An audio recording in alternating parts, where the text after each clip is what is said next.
Okay, our Remove Trump page has been converted into a Trump for President page. Still a running blog.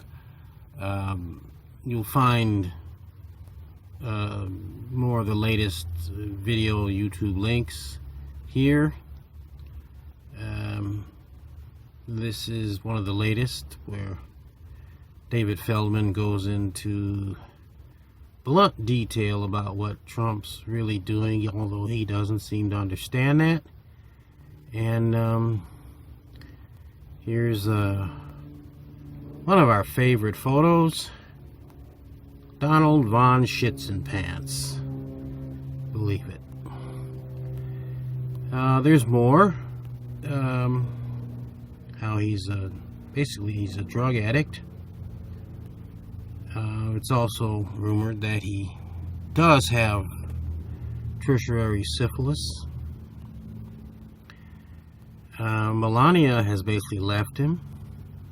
Here's an older video about what he's all about. Then plot to overturn the election. Supreme Court revenge. And Mary Trump is actually here. Didn't come out right. We'll fix that.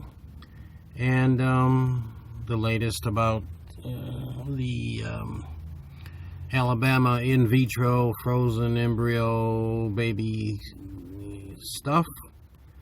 And then it goes and jumps back to the Remove Trump page is pasted to it.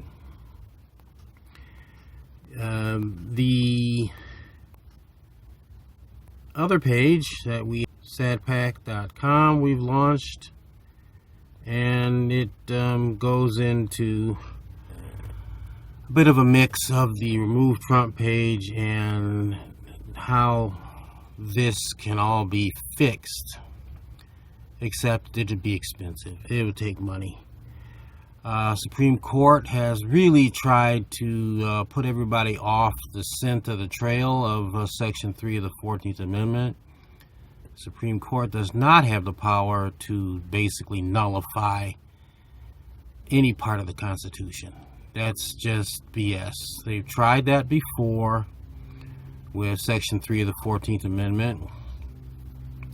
When Congress granted that blanket amnesty to everyone prior to that date of the amnesty, and everybody was saying, oh, Section 3 has been removed from the Constitution. The only way to remove anything from the Constitution is by a constitutional amendment, the same as to put it in. So behind this, there is a issue that Section 3 of the 14th Amendment is still alive and active. It still can be used by citizens. The trick is you have to bring the action in the DC District Federal Court. That's where Congress has enabled all quo warranto cases against federal officers. So had it been brought there, the Colorado ruling, had it been brought there as a quo warranto, preemptive injunctive relief, it could have proceeded. But Cruz screwed it up so badly that they needed to change their entire action into already identifying that Trump had rebelled against the Constitution. It's not about an insurrection.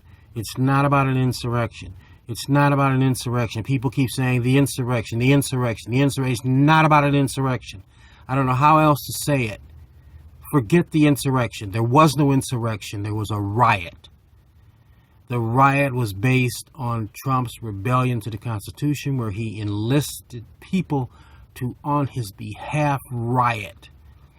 Trump was all about trying to replace the existing and correct electors with his fake electors, and that was his effort to stay in power under Article 2, Section 1, Clause 1 It's not about an insurrection.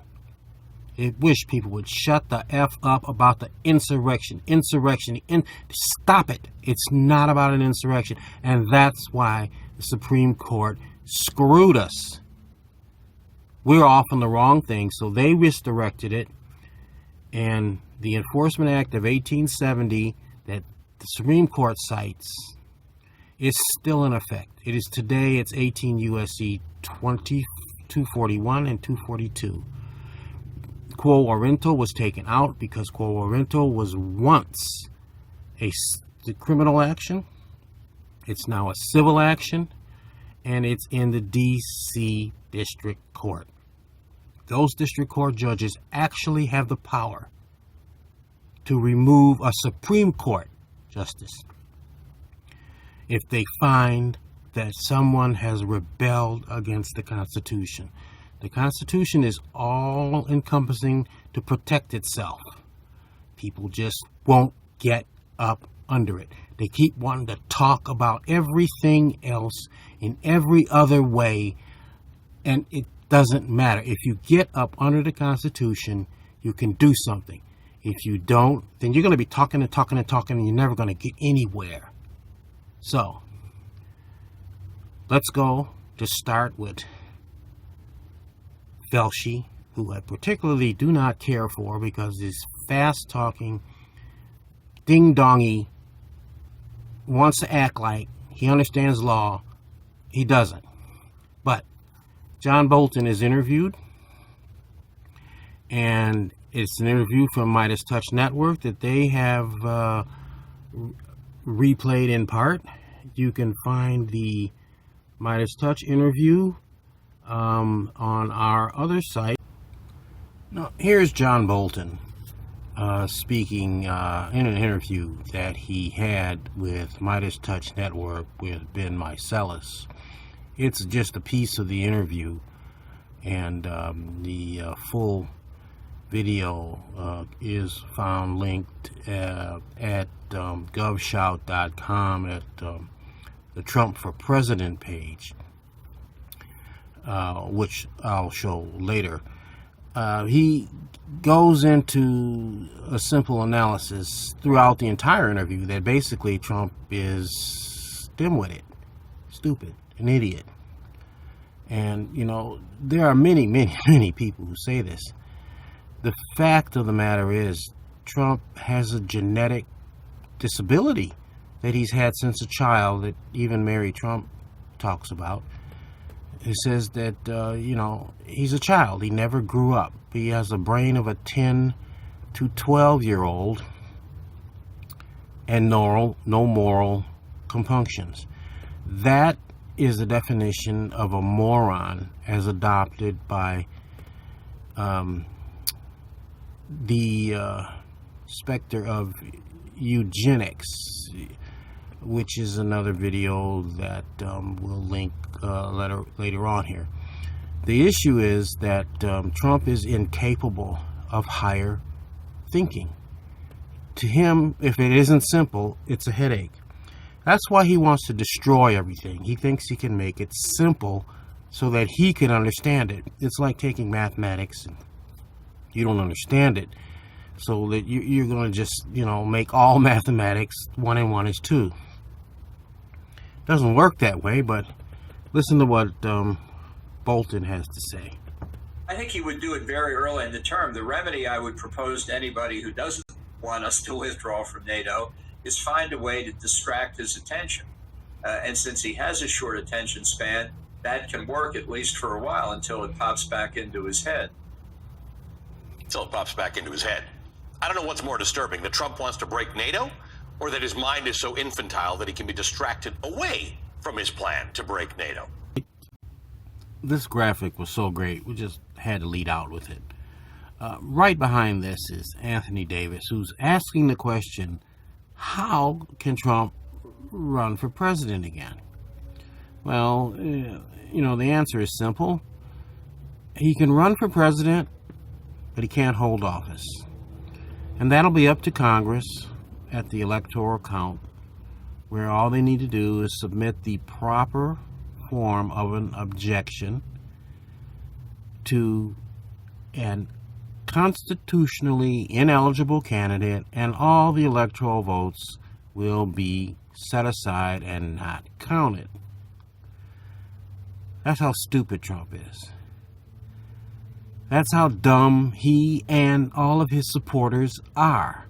None of them read the Constitution. None of them understand what it actually says. They think church and state should be a part of the government. Well, if they want that, go to any Muslim country, because there, the religion is the government. And look at what they've got. So, to Anthony Davis, pull your head out your rear. It's because he can run, but he can't hold office. Now, why is the Republican Party letting this happen? Well, that's because they're stupid. They seem to think, oh, once he wins the Electoral College, it's all good and done and over. No, the Electoral College Reform Act of 2022 has fixed that. It now interweaves Section 3 of the 14th Amendment. With the proper objection, and this is the only way you can object, is through a rebellion to the Constitution, which renders him constitutionally ineligible. Now, Trump's got plenty of those, at least 9 at last count. You can't run a constitution by, fiat. The Constitution is written to protect itself from itself, but not from idiots. The people are so stupid that they're going to vote for this guy thinking he'll just get in. That's why America is a constitutional republic. Some people call it a democratic republic, which means your vote doesn't immediately go to electing Trump. It goes to an intermediary step where it's controlled by, first, the state, which is what happened in Bush v. Gore, and then the Congress. The Congress has a very limited role, as we found out in 2020, and the objection can only take a certain form. But this goes farther back. These objections have gone farther back than you think, except now they've got it down to a science where this time the objection will clearly, by the Constitution itself, drop Trump's votes if he wins. If he doesn't win, it doesn't matter. Except you still have the problem of his supporters going, that's unfair. This is they're going to claim every ridiculous monkey brain excuse they can think of, but the Constitution. They can't read it. That's why you need to limit them to reading the preamble.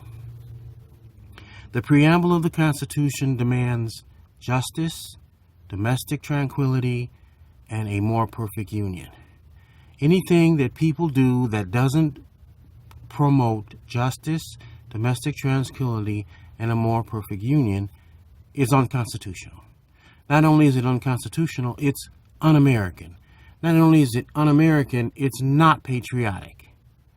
Not only that, it's a violation of the Constitution, even in the courts, when they rule in such a way that does not promote justice, domestic tranquility, and a more perfect union.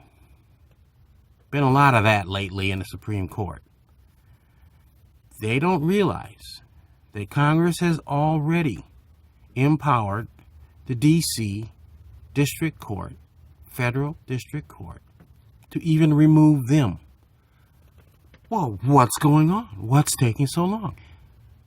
Nobody has the brains to ask. The only way it's brought is by the Justice Department, unless someone asks the Justice Department to bring it and the Justice Department does not. Then you ask the court, because the Justice Department did not bring this, let me bring this. At that point, by an attorney who is licensed in that court, the D.C. Federal District Court, the judge needs to take a look at the pleading, which in this case is a petition in quo warranto that defines the disqualifying activity, and then is supposed to, by law, issue the summons, allow issuance of the summons. Then the party shows up and tries to explain their way out of what is by that time already public record, so firm they can't get out of it. Trump's first is Article 2, Section 1, Clause 1, his attempt to stay in power past 4 years. Everybody calls it the insurrection. Well, it's really the rebellion. Then he's got at least 4 emoluments clauses violations that were all litigated. They are all public record. It doesn't matter that the Supreme Court dismissed it. What matters is that he did it. The Supreme Court can't dismiss it away from the act. It's a conduct-driven amendment to the Constitution. Well, then he's got plenty of seditious conspiracy in how he's campaigned, how he's going to tear the whole government down, how he's going to do everything that is antithetical to the rule of law. Well, it just goes on and on. Then there's also the issue of his mental capacity. People have seen that the man is crazy. He is King Midas. First of all, this is why government officers should be required to retire at 65. Because after a while, the brain turns into a form of ridiculousness. I mean, so many people who have had elderly relatives have seen it. They go bonkers like this, like Netanyahu. The ones that don't go bonkers are usually attorneys who have a disciplined, structured, legal mind that makes them think in a certain way which is in line with the Constitution of the United States. That's why Joe Biden is fine. He's an attorney. Trump is not. Trump barely got out of Wharton. As a matter of fact, it's so rumored that he paid for every exam. The man can't read, can't write. We see that he can't write. He misspells everything. In the age of eugenics, back in the early 1900s, eugenics was when there was a great concern that there were so many people in America that were stupid. They were dim-witted. The term was coined moron, meaning brain of a 10 to 12-year-old with no moral compunction. Well, that's the higher level above idiot and imbecile. That's where Donald Trump is. His own niece, his own sister, Mary Trump, says it. His own sister said it. Judge Barron, I guess was her name. She was a federal judge. You can't control the roll of the genetic dice. And Trump lost on this one. How is this guy allowed to run for president again? It just doesn't make sense to me. I mean, I know I'm an outsider with a different accent, but it makes no sense to me.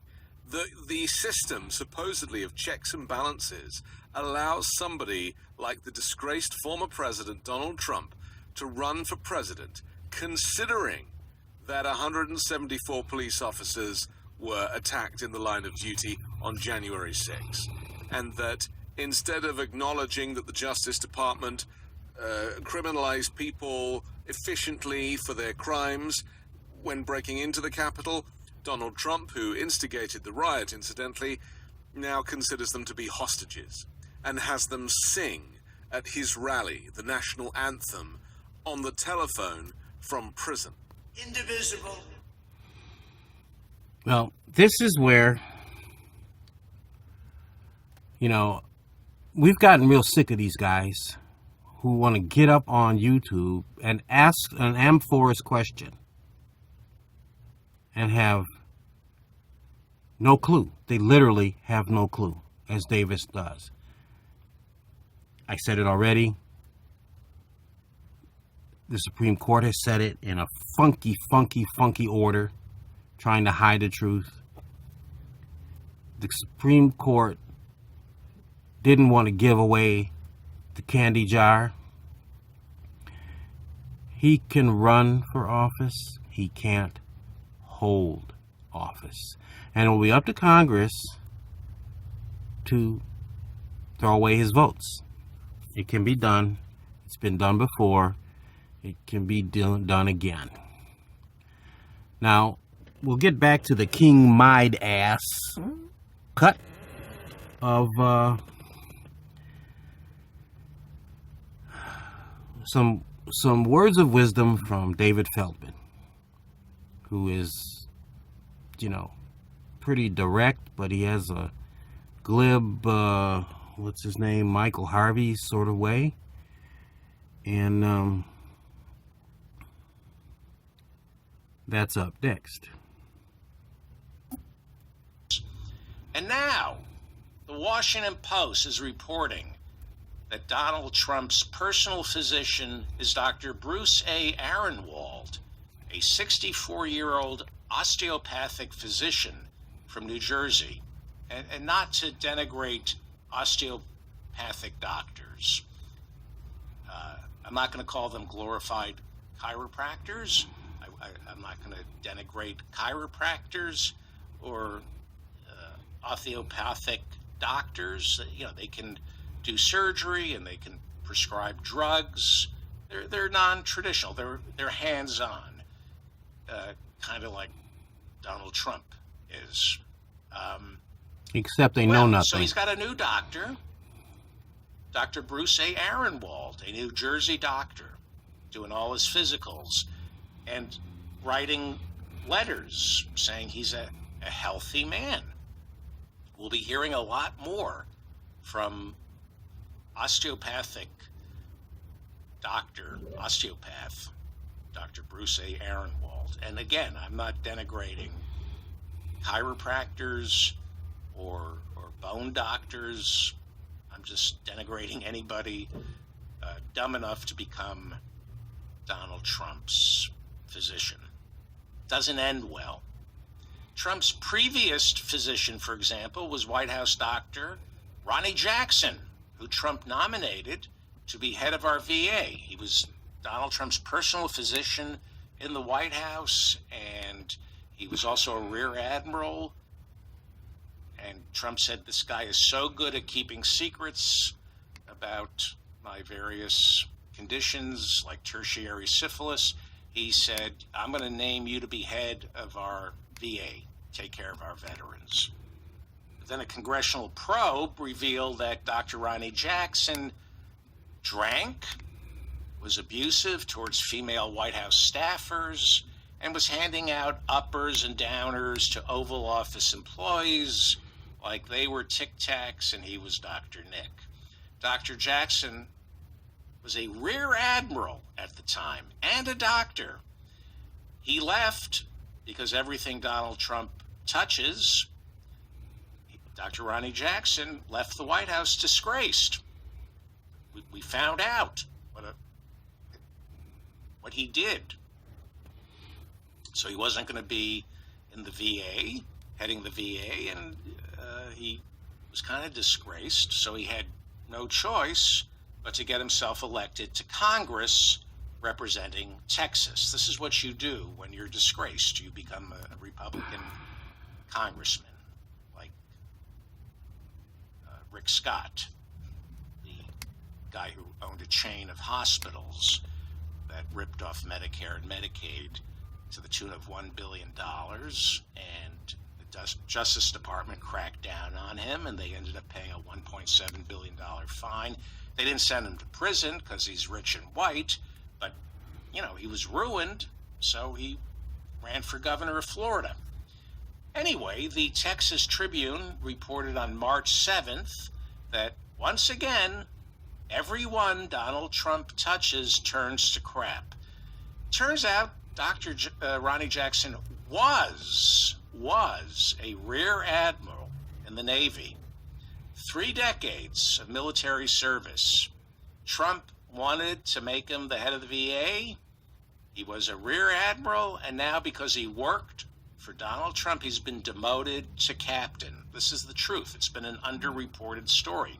The Washington Post says that an inspector general's report from 2022 concluded that as Trump's White House physician, Dr. Ronnie Jackson, quote, berated subordinates in the White House medical unit, made sexual and denigrating statements about a female subordinate, consumed alcohol inappropriately with subordinates, and consumed the sleep drug Ambien while on duty as the president's physician, unquote. Now, Congressman, Dr. former Rear Admiral, now Captain Jackson, has never acknowledged that he was demoted from Rear Admiral to Captain. It happened, I think, 2 years ago, but we're just finding out now. Okay, so enough of that for right now. For those of you who don't know, the Navy's designation is a little bit different. You can find a full David Feldman video here on YouTube. It's a little different. Rear Admiral is a 2-star general in all the other services. It goes, be my little general. Brigadier, Major, Lieutenant, and then General. And then a 5-star general is always called a 5-star general.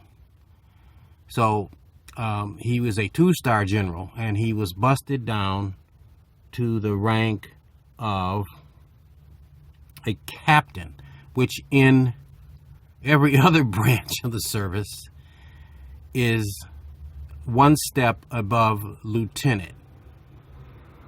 So it would be in the Navy it would be ensign, but in every other branch it's 1st lieutenant, 2nd lieutenant, captain. But in the Navy, and it goes captain, and then major, which is a gold leaf on the shoulders, and then lieutenant colonel, which is a silver leaf on the shoulders, and then colonel, which they call full bird colonel, which is an eagle on the shoulders. He was busted down to captain, which in the Navy is a full bird colonel. So he was busted down 2 steps, 2-star, 1-star, and then to colonel, because after colonel, the next step up is brigadier general, 1-star general. So that's that for that. Anyway, on to the next segment. You can find David Feldman here. I would recommend you subscribe, and he's got a Paul Harvey style of news reporting, but he's accurate, factual, and tells it like it is. So here's what Michael Cohen has to say about, I guess, firsthand hearsay evidence from his own sister, who was once a federal judge. Intelligence is genetic, and genetics kind of throw a wild card. You don't know who's going to get it and who's not going to get it. But everyone isn't capable of critical thinking. A lot of people aren't capable of thinking, period. It's, it actually goes back to the, survival of the fittest, and the fact that we shelter them today in the wild. Someone who's stupid would be killed and eaten by some wild animal. But worse than that, in the Caucasian race, they have Neanderthal DNA. Neanderthals interbred with the Caucasians. They did not interbreed with the African Americans or the Africans, who were not African Americans at that time, but they did not interbreed with the Africans. So African Americans don't have much Neanderthal DNA. The only Neanderthal DNA they have has to do with largely interbreeding here in America with Caucasian people. The characteristic that you can find that identifies Neanderthal DNA is pretty easy. There's a bump over the eyes, a slanted back forehead, a low forehead, not very much cranial capacity, and it sounds funny, it sounds stupid, it sounds prejudicial, but the same way you identify the breed of a dog, by the skull, you can identify the breed of a human and what likely intellect they had. You look at Donald Trump closely, he has a comb over his hair, but he doesn't have a very large cranium. If you look at him closely, first of all, he does have bumps over his eyes. They're in a weird place, but he has these bumps over his eyes, indicating Neanderthal DNA. He has a low forehead, indicating a small cranial capacity. You look at Alina Habba, the same thing. She is a typical Neanderthal female, almost, maybe an inch, 2 inch of forehead, and then, a small cranial capacity.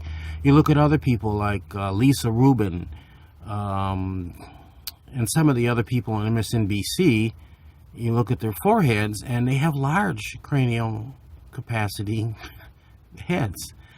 You look at President Biden, he has a good sized head. Now the difference is that, this is why we shouldn't allow people in government who don't have higher education, law degrees with licenses to practice, because it instills a certain discipline and it demonstrates a certain ability to critically think. You won't make it through law school if you can't think. It'll just befuddle you. You'll turn into Donald Trump. You'll turn into a mess, and you can't make it through. This is why one of Donald Trump's Wharton School of Business professors said he was the dumbest GD, goddamn student he had ever taught. And so many people say that, about Trump. The people who've worked with him in the Mueller investigations, a person read it into the record, oh my God, he's an idiot. And it goes on, and it's true. Now, all you have to do is look at Trump. He's running for president again. Does he not get it? He was voted out once. He barely got in the first time because he cheated. He cheated with manipulating those Facebook posts, and he had another spoiler in there with Jill Stein sucking away votes from Hillary Clinton. Then he also had Clinton, who was just, cocky and screwed up, and she messed up. But anyway, listen to what Cohen has to say here about Trump. Yeah, so the answer is I didn't know. I've actually never been upstairs to the bedroom in the triplex. I've only been on the first floor, which is the main floor of the triplex. I had heard from others that he had a fascination towards Adolf Hitler. In fact, it was his sister, Judge Barry, who had said it to me, that he had a fascination. She had said, well, when she found out, for example, that Donald was running for the presidency, she said to me, Michael, you need to make this stop. And I said, Judge, you're about the only one that he's really afraid of, like deathly afraid of. All right. You would have to be the one. Ivanka, Don, and Eric came to my office and asked me to help to stop this 2016, in 2015, his announcement after he made those Mexico statements and so on. And he wasn't stopping for anything, which I explained to them. But she said, he's a deeply flawed individual. He ascribes to like the ideology of Hitler. He goes, but then she said to me, but worse than that, he's fucking stupid. And that's the judge who said that to me. Just like that. He's fucking stupid. And he's going to embarrass the entire family. No, that's what she said. I'm not joking. I'm not even trying to be comical. She dropped the F-bomb straight off the rip and so on. And it's true. We're seeing it. In fact, one time, and I wrote this in my book, Disloyal, that I was sitting with Trump and the general manager of Mar-a-Lago, who happens to be of German descent, and we were talking about an issue that had just taken place. I think it was Celine Dion had to cancel the New Year's, and they paid her over $1 million to appear and so on because she was having an issue with her throat. This is early on. And during our conversation about something which was obviously important, he stops the conversation and says to the general manager, he goes, I was just thinking, I bet your family chased Michael's family through the Red Forest. And I was like, boss, my father's a Holocaust survivor.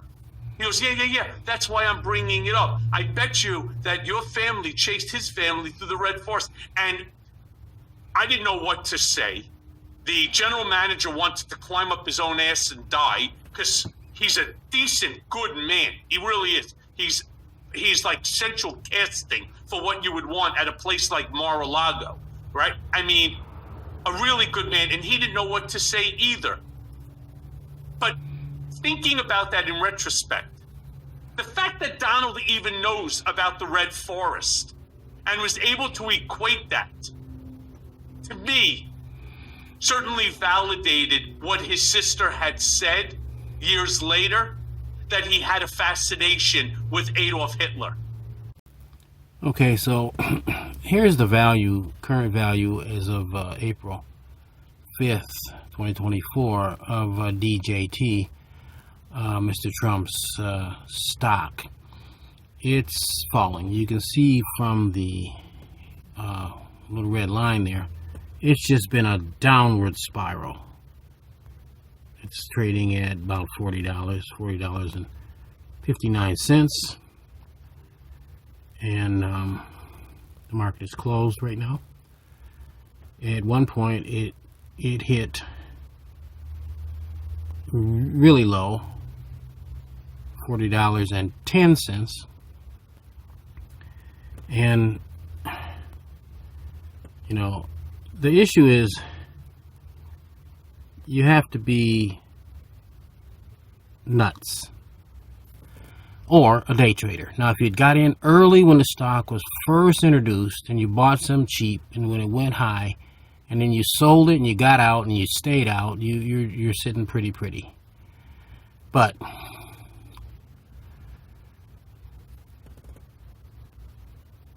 it's not going to last long.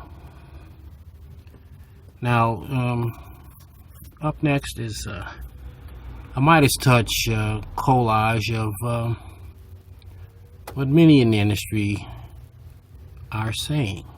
Not a political question about former President Trump, but actually a business about Truth Social. You've seen the stock on the move in this I'll call it remarkable, maybe even crazy way. Just say 2 words: GameStop. GameStop. That's what you think is going on here. It's ridiculous. Do you The company has no revenue.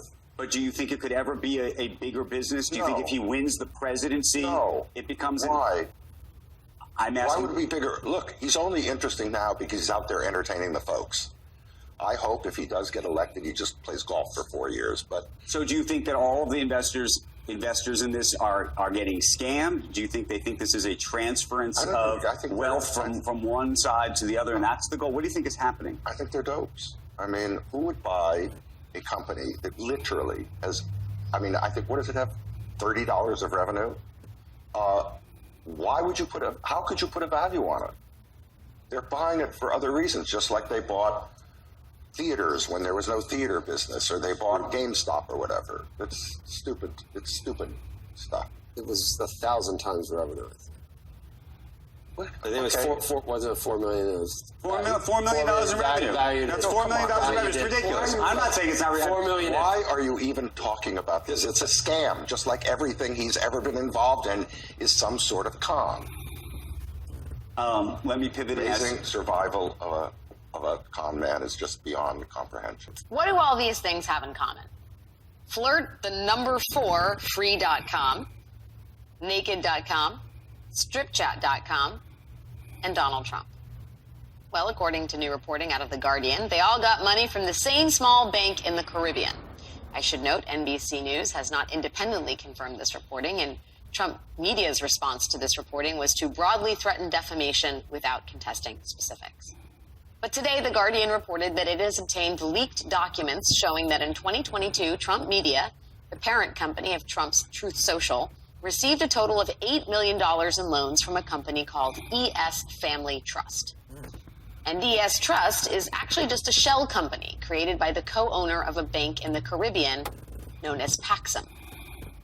Paxum is not only a bank primarily known for its work with the online porn industry, it is not even properly licensed to make loans in the United States.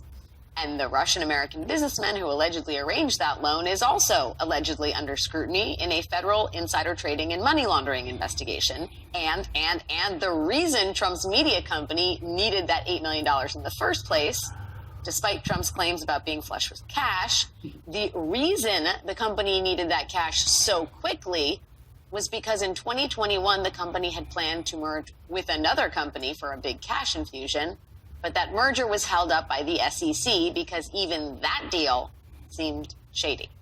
And it turns out the SEC was right to be suspicious. Today, 2 of the early investors in the company that Trump Media tried to merge with in 2021 pleaded guilty to securities fraud, or in layman's terms, insider trading that netted them tens of millions of dollars. We are going to get some very expert help with all of the specifics here in just a moment, but let's just zoom out for a second. Truth Social is largely seen as Donald Trump's biggest financial lifeline. Last week, Trump's net worth shot up by more than $4 billion because of his stock in the company. $4 billion because investors believe Trump's media company is a good investment. A media company we now know was in the red to the tune of $58 million last year. So shady loans, insider trading, and a company that is hemorrhaging cash and is somehow Trump's big financial lifeline. What is actually happening here? So there again at the top of the screen is the YouTube URL where you can find the entire video. It's a Midas Touch collage of other videos found elsewhere on the web. Midas Touch is nothing more than a ad grifter. They put out videos like water just to get them viewed, so they will get the advertising dollar from YouTube. We don't give a hoot about the advertising dollar. We don't put out that many videos. Our videos are put out for posterity And here's the reality. Trump has already violated the emoluments clause, both of them, the domestic and the international. If he was going to run again for office, first of all, business people were never intended to be president of the United States. If you're running a successful business, why would you want to be president of the United States at a $400,000 a year salary? It's either you're sick in the head, literally, or you're broke and you're going to try and grift off of foreign entities to get money, to curry favors, which is exactly what Trump has done.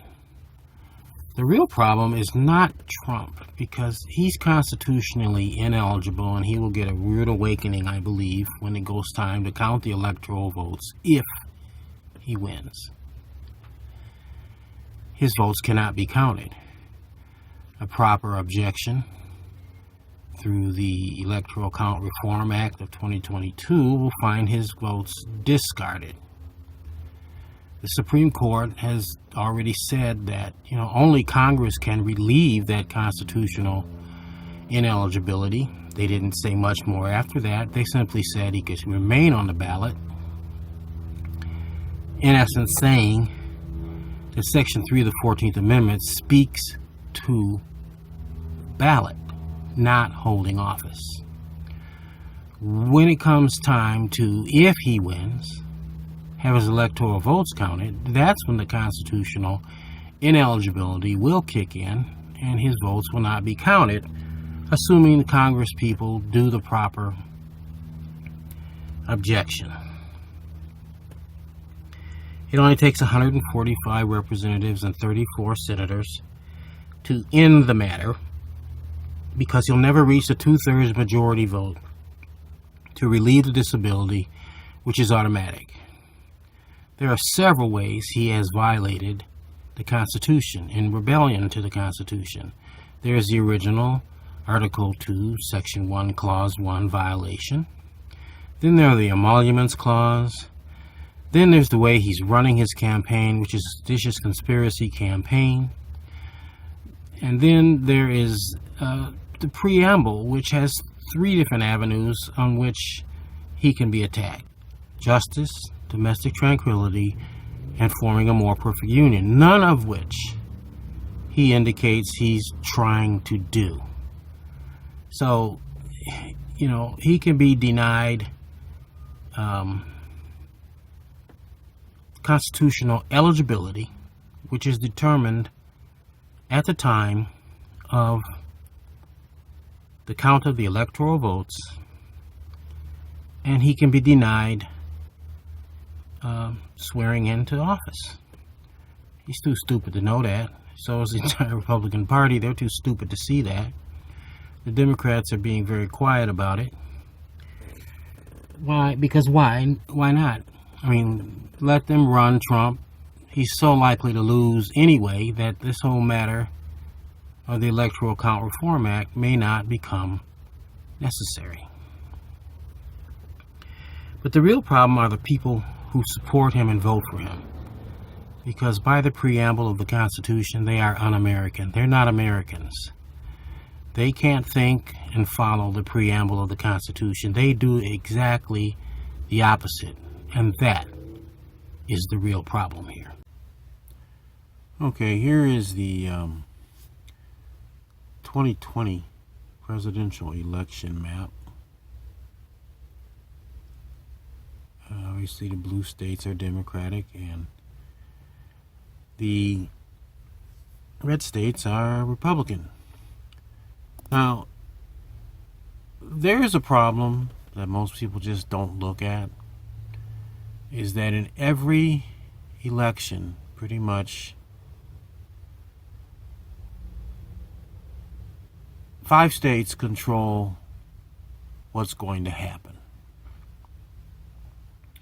Wisconsin, Michigan, Pennsylvania, and Arizona. The rest of them don't change much. Michigan flips back and forth. Wisconsin flips back and forth.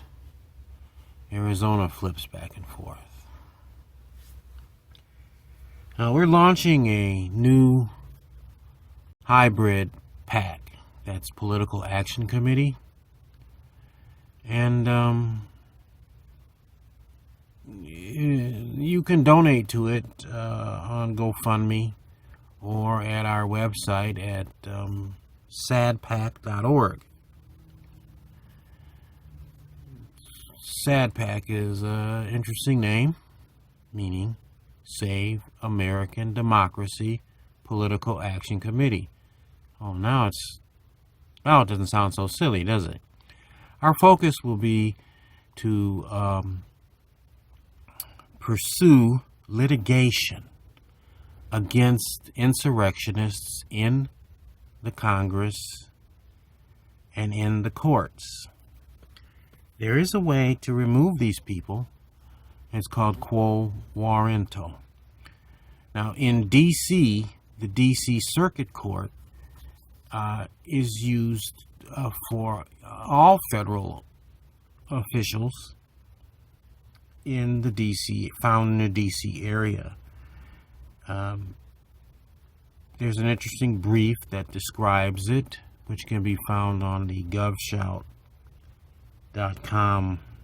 website /R remove _T Trump, written by a candidate for presidential election, a Republican candidate,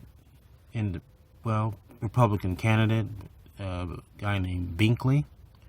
He goes into the history of quo warranto pretty deeply.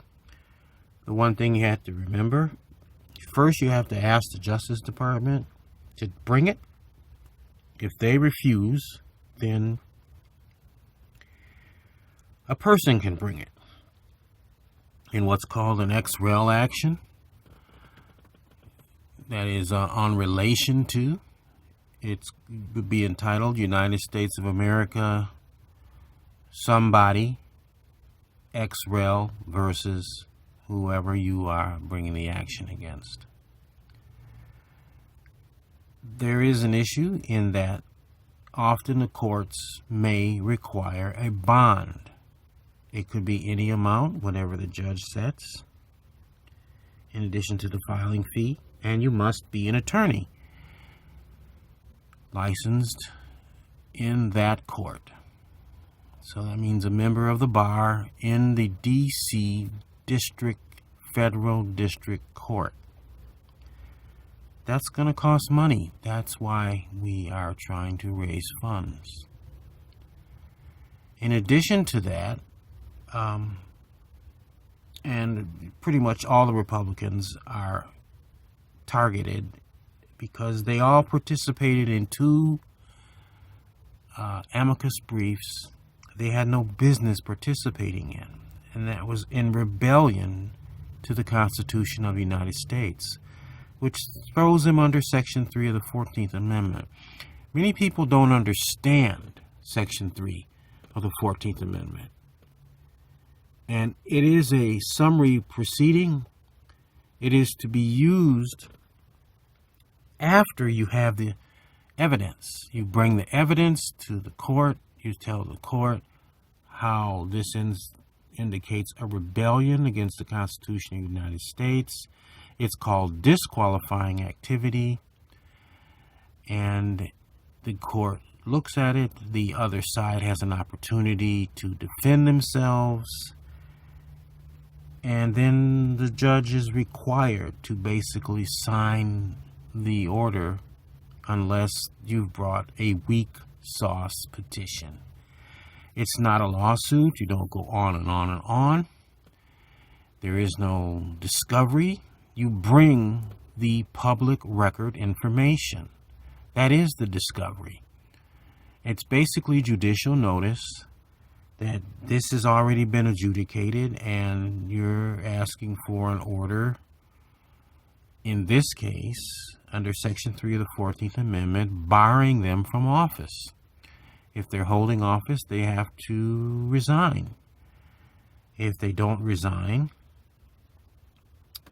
well, then you have to get another order for forcible removal. But the bottom line is they are barred forever from holding office again.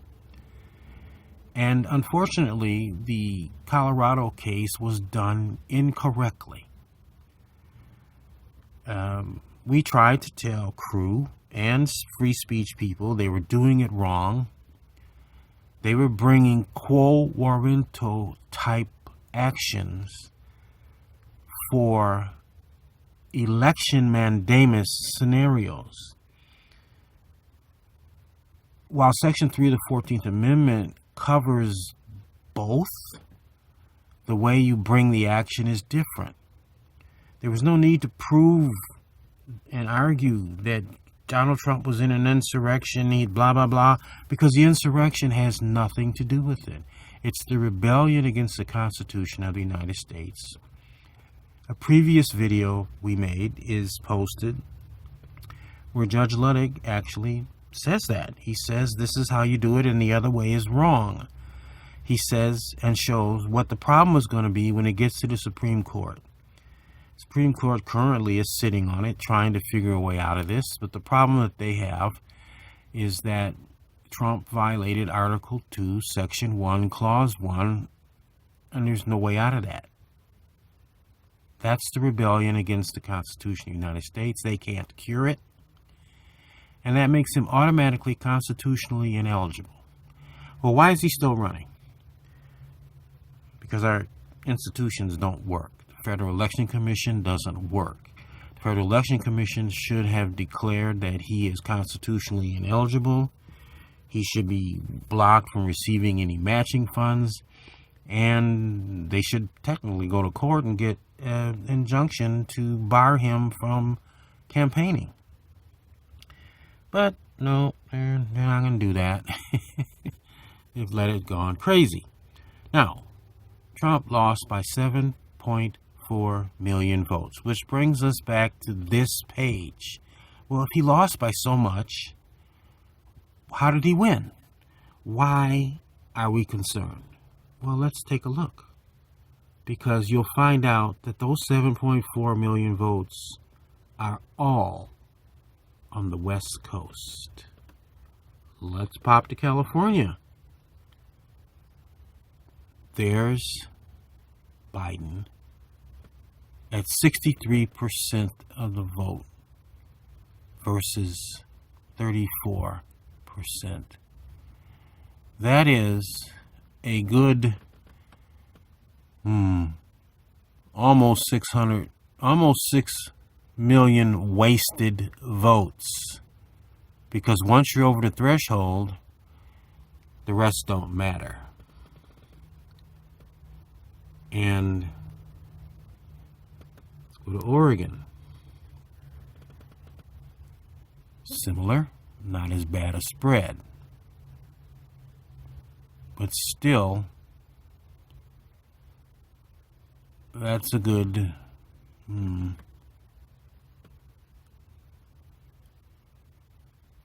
500,000 votes.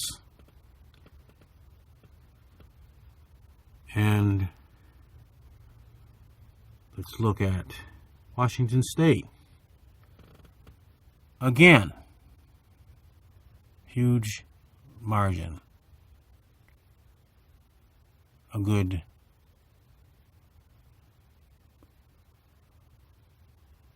extra 1.5 million votes.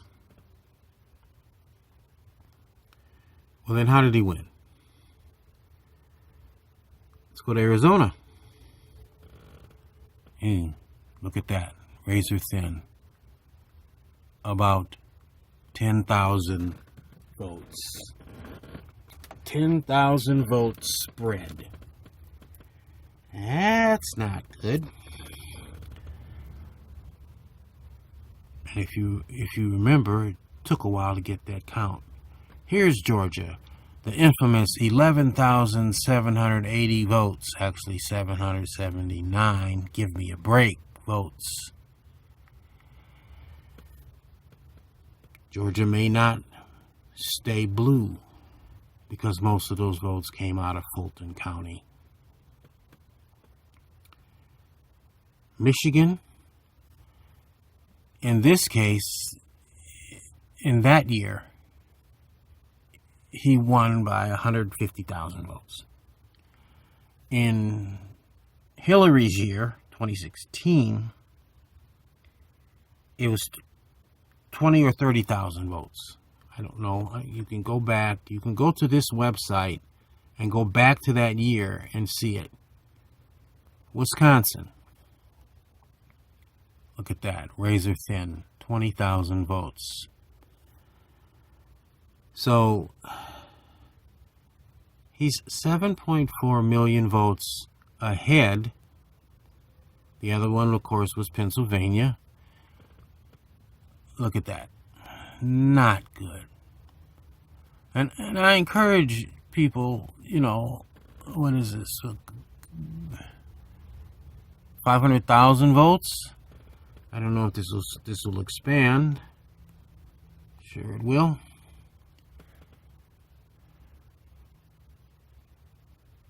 A 100,000. 120,000 votes? About 120,000 votes. This is not funny, because out of the millions of votes on the West Coast,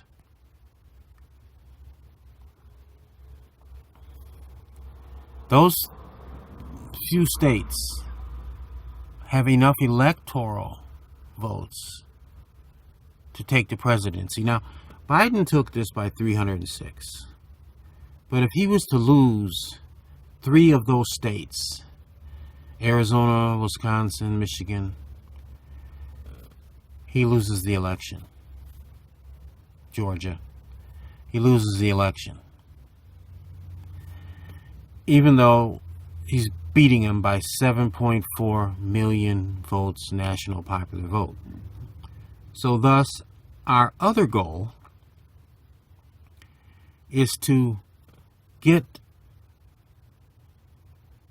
ballot initiatives for constitutional amendments for the national popular vote on the ballot in Arizona, Michigan, Ohio, Missouri, Florida, and maybe Oklahoma and Nevada. The rest of the states don't allow constitutional amendment ballots. Those are the only states that do not, and they are not yet members of the National Popular Vote Compact. The Popular Vote Compact website, you can go to each state and see the status of their bills. But presently, they are at 205 electoral votes. You need 65 more from any combination of any states that use the national popular vote manner of choosing electors to activate the full compact. Meaning they'll all vote as a block. Now, 5 states, if any one of the Arizona, Missouri, Ohio, Michigan, Florida, Oklahoma, or Nevada. Nevada is already in the compact, but it has to be voted on again, and then it'll be a constitutional amendment in Nevada. Michigan is sitting there very close already in the compact, and I don't know why they're sleeping on it. It's an all-blue state now. The legislature, Senate, and the governor are all Democrats. They have been emailed and asked to activate it now. Don't wait on the compact. Just change your manner of choosing electors now to the national popular vote.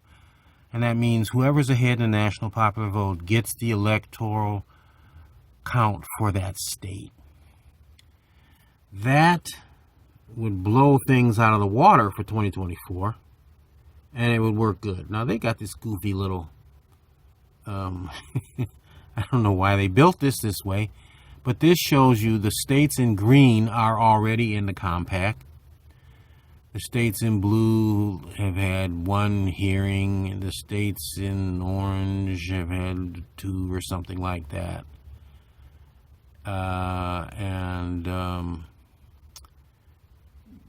This isn't going to go anywhere. Michigan is the last state that will join the compact because all the rest are Republican interference states. At least one house or the governor is a Republican, and Republicans will never sign on to the national popular vote because they will then lose. They will never occupy the White House again. There are too many Democrats in the nation. In Ohio, Missouri, Florida, yes, believe it or not, Florida, and Arizona, there are enough Democrats to get a constitutional ballot amendment for national popular vote over the line and enshrine it in the state constitution. Florida is a goofy one because it requires a supermajority, 60% of the vote, to make it a constitutional amendment. But there are enough people in Florida, believe it or not, who are Democrats who have sort of given up because many of these states have gerrymandering going on. And the secretaries of state will be against putting it on the ballot, but they'll have to eventually let it happen. And there'll be a fight, blah, blah, blah. The rest of these states do not allow constitutional amendments by ballot. So Texas will never change. Georgia will never change. And you can look at the number of votes. 19 in Pennsylvania, 15 in Michigan, 17 in Ohio. These are the electoral counts that are up for grabs. 16 in Georgia. And there's like 11 in Arizona and 6 in Nevada.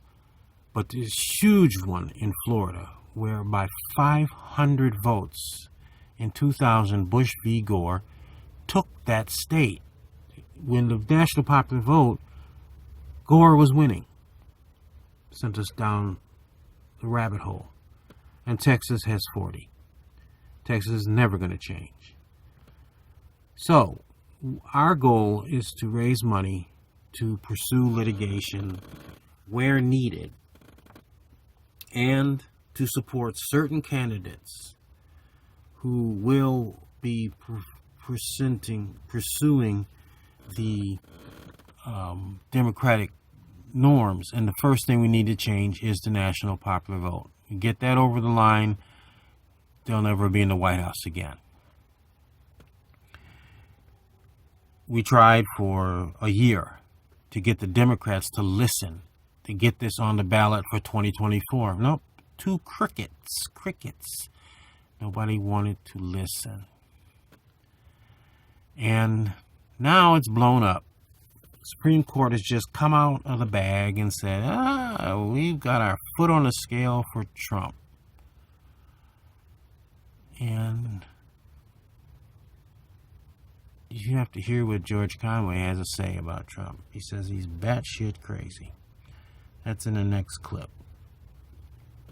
The bottom line is, we don't have a democracy. We have a constitutional republic. And the problem is, it's lopsided. All the people who matter are on the West Coast. The ones who shouldn't even have votes are in the center of the state. And California may have 54 electoral votes, but that isn't enough.